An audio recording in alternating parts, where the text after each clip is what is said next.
नवरात्रि के पावन दिनों की शुरुआत हो चुकी है। इन दिनों माता रानी के स्वरूपों की पूजा अर्चना की जाती है।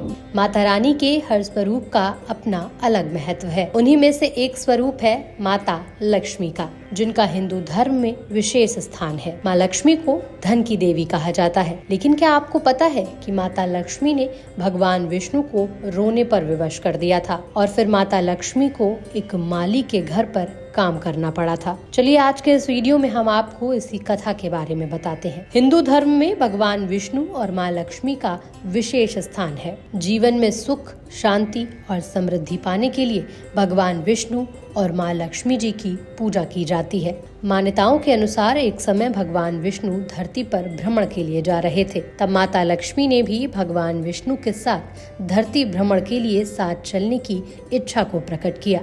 तब भगवान विष्णु ने माता लक्ष्मी से कहा कि वे उनके साथ चल सकती हैं, लेकिन उनकी एक शर्त है। तब माता लक्ष्मी ने भगवान विष्णु से उनकी शर्त पूछी। तब भगवान विष्णु ने उत्तर दिया कि धरती पर चाहे कैसी भी स्थिति क्यों ना हो, लेकिन उन्हें उत्तर दिशा की तरफ नहीं देखना है। माँ लक्ष्मी ने भगवान विष्णु की शर्त को मान लिया और उनके साथ चल पड़ी। जब भगवान विष्णु और माता लक्ष्मी धरती का भ्रमण कर रहे थे, तब माँ लक्ष्मी की नजरें उत्तर दिशा की ओर गईं। वहाँ इतनी ज्यादा हरियाली और मनमोहक बगीचे थे कि माँ लक्ष्मी स्वयं को रोक ही नहीं पाई और बगीचे की तरफ चल पड़ी। बगीचे से उन्होंने एक फूल तोड़ा और वापस भगवान विष्णु के पास आ गई। भगवान विष्णु माँ लक्ष्मी को देखते ही रो पड़े।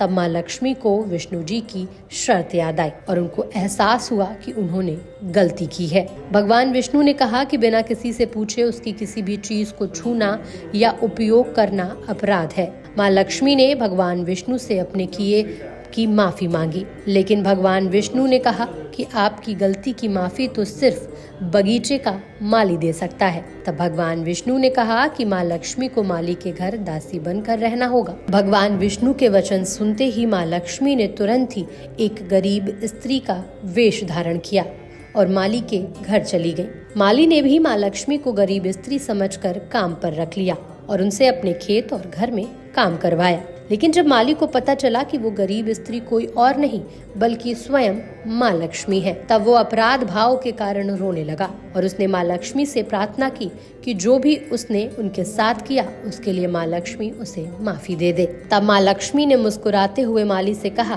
कि जो भी हुआ वो नियति थी, इसमें तुम्हारा कोई दोष नहीं है। लेकिन माली ने जिस तरह से लक्ष्मी जी को अपने घर का सदस्य समझकर उनसे व्यवहार किया, इसके लिए माँ लक्ष्मी ने उस माली को आजीवन सुख समृद्धि से परिपूर्ण रहने का वरदान दिया। उन्होंने कहा कि अब जीवन में उसको और उसके परिवार को किसी भी तरह का दुख नहीं भोगना पड़ेगा। इसके बाद माँ लक्ष्मी विष्णुलोक वापस चली गई।